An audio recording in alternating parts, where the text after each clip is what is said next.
कहानी सच्ची घटना पर आधारित है, जिसमें सरोगेसी के थ्रू मां बनने वाली लड़कियों के बीच में एक यशोदा नाम की लड़की पहुंच जाती है। उस सेंटर में आज तक यशोदा ने किसी बच्चे को जन्म लेते हुए नहीं देखा था और ना ही उनकी माओ को दोबारा देखा था। कहानी काफी इंटरेस्टिंग और अनएक्सपेक्टेड है। जानने के लिए एंड तक बने रहें, पर पहले वीडियो को लाइक करके चैनल को सब्सक्राइब कर दें। तो मूवी की शुरुआत में हम एक एक्ट्रेस को देखते हैं जिसका नाम ओलिविया होता है।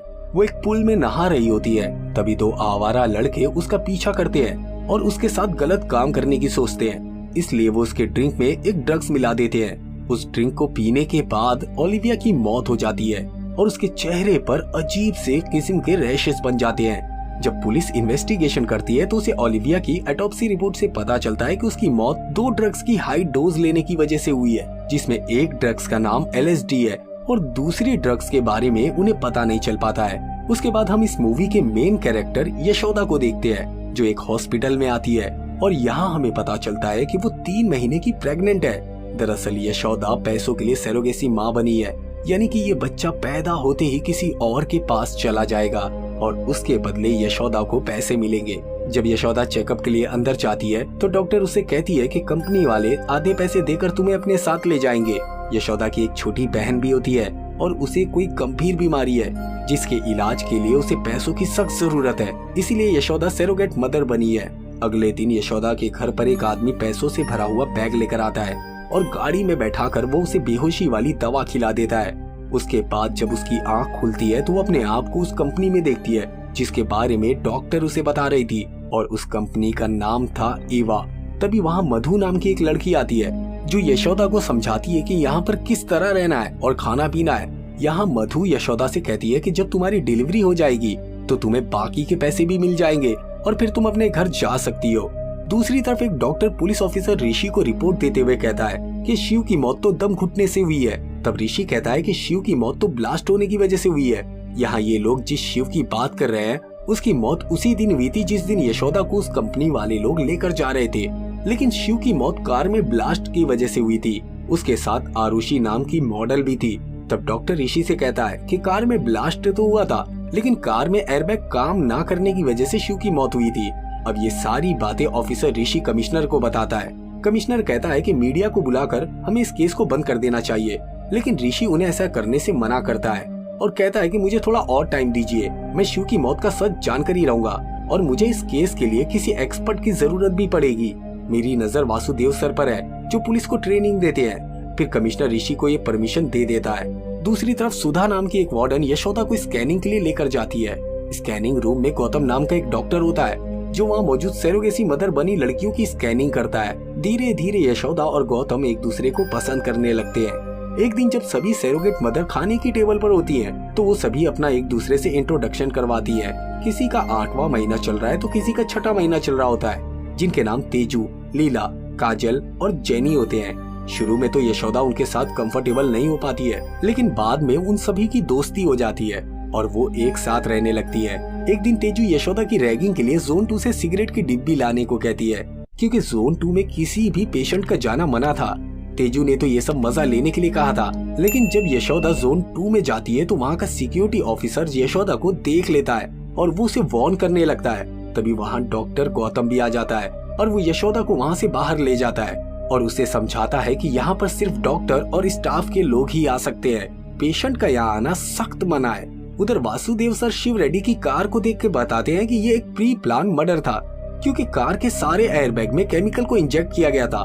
फिर वासु सर कहते हैं कि हो सकता है ये मर्डर शिव के साथ बैठी मॉडल के लिए हो, क्योंकि अगर वो सिर्फ शिव को मारना चाहते थे तो वो कुछ दिन पहले भी अकेले सफर कर रहा था। उसके बाद ये लोग उस मॉडल आरुषि के घर जाते हैं और उसके लैपटॉप की मदद से जांच पड़ताल करते हैं, जिससे उन्हें एक साइट से एक बंदे की वीडियो मिलती है और ये बंदा हमेशा आरुषि को बताता था कि उसे कौन सा ब्यूटी प्रोडक्ट को प्रमोट करना है और किसको नहीं करना है। हाल ही में आरुषि के पास एक ब्यूटी प्रोडक्ट का प्रमोशन आया था जिसे इस बंदे ने मना करने के लिए कहा था, क्योंकि उन लोगों ने ये नहीं बताया था कि इस प्रोडक्ट को बनाने में किस चीज का इस्तेमाल किया गया है। फिर ऋषि और वासु सर उस ब्यूटी कंपनी के पास जाते हैं जहाँ एक बंदा होता है जिसके पिता सेंट्रल मिनिस्टर गिरिधर होते हैं। दूसरी तरफ वार्डन सुधा का एक्सेस कार्ड कोई चुरा लेता है, जिसकी वजह से वो काफी परेशान होती है। दरअसल उसका एक्सेस कार्ड यशोदा नहीं चुराया था, दूसरी ओर पुलिस वाले उस बंदे के घर जाते हैं जिसने उस ब्यूटी प्रोडक्ट का प्रमोशन करने से आरुषि को मना किया था, लेकिन वो बंदा तो पहले से ही मरा हुआ होता है अपने ही घर में। जब पुलिस उसके घर की तलाशी लेती है तो उन्हें फ्रीजर में एक केमिकल मिलता है। उसके बाद ऋषि उस केमिकल को अपने फ्रेंड के पास भेजता है उसे टेस्ट करवाने के लिए। फिर वो फ्रेंड ऋषि को कॉल करके बताता है कि कुछ दिन पहले जो ओलिविया नामी एक्ट्रेस का मर्डर हुआ था उसके बॉडी में भी एक मिस्टीरियस किस्म का केमिकल पाया गया था, और जो तुमने मुझे सैंपल दिया है वो भी कुछ इसी तरह का है। इस केमिकल की थोड़ी और जांच करके मैं तुमको इसकी रिपोर्ट भेजता हूँ। लेकिन उसी वक्त कोई अनजान शख्स ऋषि के फ्रेंड को मार देता है। अब सारी लड़कियां आपस में यहाँ अपने आने की स्टोरी बताती हैं, जिसमें तेजू बताती है कि बचपन से उसके पेरेंट्स चाहते थे कि उन्हें लड़का पैदा हो, लेकिन लड़की होने पर उन्हें बहुत बुरा लगा था। तब से तेजू हमेशा के लिए एक लड़का बनने की कोशिश में थी और अपने पेरेंट्स का कर्ज चुकाने के लिए ही तेजू ने ये ऑप्शन चुना था। उसके बाद काजल अपनी स्टोरी बताती है। उसका जन्म एक रेड लाइट एरिया में हुआ था और उसकी माँ एक प्रोस्टिट्यूट थी, लेकिन काजल के पैदा होने के बाद उसकी माँ उसे उस माहौल से दूर रखना चाहती थी, इसलिए उन्होंने उसे गांव भेज दिया। और काजल यहाँ इसलिए आई थी ताकि वो यहाँ से मिलने वाले पैसों से अपनी माँ को उस रेड लाइट एरिया से बाहर निकाल सके। जेनी वहाँ सिर्फ इसलिए आई थी कि उसे आईफोन खरीदना था, उसके पास पैसे नहीं थे। ये सुनकर सभी हंसने लगते हैं। अगले दिन काजल को अचानक से लेबर पेन होने लगता है, इसलिए उसे जल्दी से ऑपरेशन थिएटर लेकर जाया जाता है, जो कि जोन 2 में ही होता है। तभी लीला यशोदा को अपनी स्टोरी बताती है कि वो कठपुतलियों का खेल दिखाने वाले परिवार से है। उसने हमेशा से कृष्णा की कहानियां सुनी है। उसे हमेशा ऐसा लगता था कि एक दिन जरूर भगवान कृष्णा उसके बेटे के रूप में उसकी कोख से जन्म लेंगे।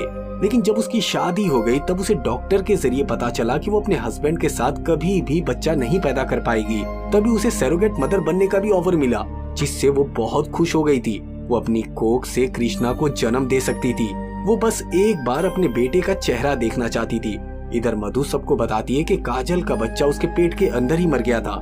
किसी तरह करके उन्होंने काजल की जान बचाकर उसे उसके घर वापस भेज दिया है। दूसरी तरफ ऋषि और उसके साथियों पर हमला हो जाता है, जिसमें वो साथी मर जाता है। और उधर कमिश्नर की गाड़ी का भी एक्सीडेंट हो जाता है, जिसकी वजह से वो भी हॉस्पिटलाइज्ड हो जाते हैं। उधर काजल के इस तरह चले जाने से सबको बहुत बुरा लगता है, लेकिन यशोदा को ये सब कुछ अजीब सा लग रहा था, इसलिए वो बेहोशी का नाटक करते हुए जोन 2 में एंटर कर जाती है और वो वहाँ कुछ ढूंढने की कोशिश करने लगती है। तभी वहाँ डॉक्टर गौतम भी आ जाता है और उसे उसके रूम में भेज दिया जाता है। उधर कमिश्नर ऋषि और वासु सर को बताते हैं कि ओलिविया साल में 2 बार इंडिया आती थी और यहाँ पर वो 3 दिन के लिए रुकती थी, और ऐसे ही 122 फॉरेन लड़कियाँ हर 6 महीने बाद इंडिया आती रहती है और उनके आने का रीजन अभी तक पता नहीं चल पाया है। और उन सारी लड़कियों में बस एक ही बात कॉमन होती है कि वो सारी की सारी बहुत ही ज्यादा अमीर होती है। और अब एक अलीना नाम की लड़की भी इंडिया आने वाली है, इसलिए ऋषि और वासु सर उस लड़की को फॉलो करने के लिए एयरपोर्ट पहुंच जाते हैं और वो लोग उस लड़की का पीछा करते हुए जंगल में पहुंचते हैं, जहां अलीना की कार अचानक से गायब हो जाती है और वो लोग उस जगह में फंस जाते हैं। इधर लीला को भी लेबर पेन होना शुरू हो जाता है, इसलिए उसे जोन 2 के ऑपरेशन थिएटर में लाया जाता है, जहां यशोदा मौका पाकर जोन 2 में दोबारा से घुस जाती है, क्योंकि उसने पहले ही डॉक्टर गौतम का एक्सेस कार्ड चुरा लिया था। वहां यशोदा ऑपरेशन थिएटर में एंटर करने की कोशिश करती है, तभी वहां पर जेनी आ जाती है और वो उसे अंदर जाने से रोकती है, क्योंकि जेनी मधु के लोगों में से ही एक थी और वो कोई सरोगेट मदर भी नहीं बनी थी। तो वहां पर उन दोनों के दरमियान बहुत देर तक फाइट होती है, जिसमें जेनी की मौत हो जाती है। जेनी के मरने के बाद यशोदा उस ऑपरेशन थिएटर में घुस जाती है, जहां पर जाकर उसे पता चलता है कि ये तो एक मुर्दा खाना है, जहां पर बहुत सारी लड़कियों की डेड बॉडी रखी हुई थी। वहां पर काजल और लीला की भी डेड बॉडी मिल जाती है, यानी कि इन लोगों ने इन दोनों को मार दिया था।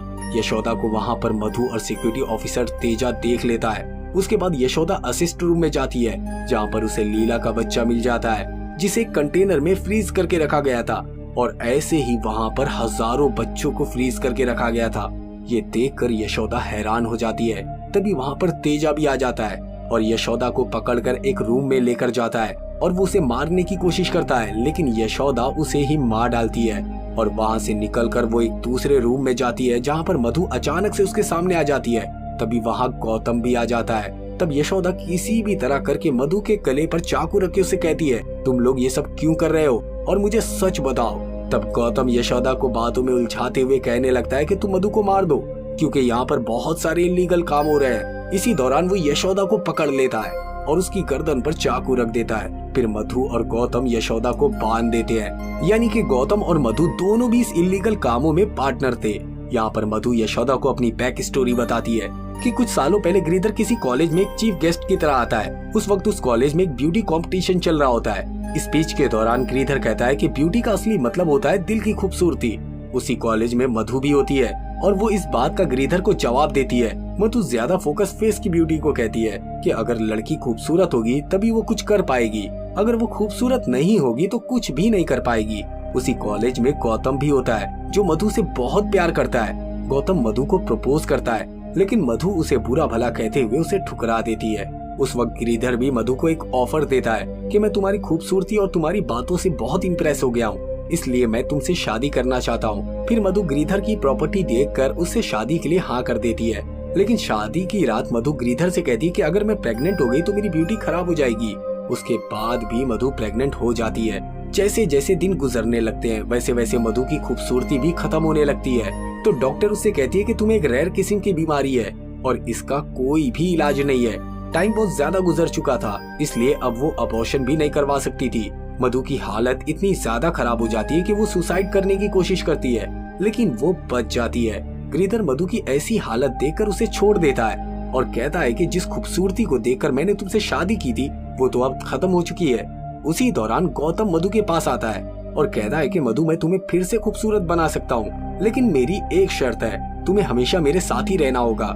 और मधु इसके लिए मान जाती है।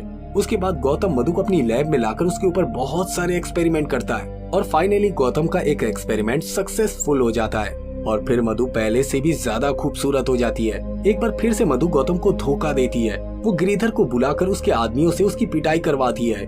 गौतम उन सभी लोगों को मार देता है। गौतम मधु से कहता है कि तुम्हारी ये खूबसूरती लाइफ टाइम के लिए नहीं है, तुम्हें हर 6 महीने के बाद एक बूस्टर डोज लेनी होगी और उसका तरीका सिर्फ और सिर्फ मेरे ही पास है। मैं ही उस डोज को बना सकता हूँ। मैंने तुम्हें पाने के लिए सीरम बनाया था। अगर मैं ये सीरम बाहर बेचता तो आज मैं बिलियनर बन सकता था, लेकिन मैंने तुम्हें चुना और तुमने मुझे धोखा दिया। गौतम की ये सारी बातें सुनने के बाद गिरिधर एक प्लान बनाता है और कहता है कि तुम्हें मधु चाहिए, ले लो, लेकिन मुझे पैसा चाहिए। तुम मुझे इस ब्यूटी सीरम को बनाकर दे दो, मैं उससे पैसे कमाऊंगा। फिर ये तीनों मिलकर इस काम को करना शुरू कर देते हैं। उसके बाद मधु दूसरी कंट्रीज के लोगों को अपने प्रोडक्ट के बारे में बताने लगती है। यहाँ पर हमें पता चलता है कि इस प्रोडक्ट को बड़ी बड़ी सेलिब्रिटीज ने यूज करना शुरू कर दिया है, जैसे कि ओलिविया एक्ट्रेस और भी बहुत सारे लोग होते हैं। लेकिन इनके प्रोडक्ट को इस्तेमाल करने के 48 घंटे के भीतर कोई भी ड्रग्स नहीं लेना चाहिए। इसी वजह से ओलिविया की मौत हो गई थी। इसी तरह इनकी कंपनी न्यू बॉर्न चाइल्ड में पाए जाने वाले प्लाज्मा से ये प्रोडक्ट बनाते थे, इसलिए इन लोगों ने बहुत सारी प्रेग्नेंट औरतों को अपने पास रखा था और इन सारी लड़कियों के बच्चे के प्लाज्मा को सेव करके रखा था। उन्हें जब भी जरूरत पड़ती थी वो उसे निकाल लेते थे और वो मरी हुई मॉडल आरुषि इनके इस प्रोडक्ट के बारे में इन्वेस्टिगेशन कर रही थी, इसलिए मधु और उसकी कंपनी ने मिलकर आरुषि को मरवा दिया था। यानी कि शिव की जान ऐसे ही चली गई।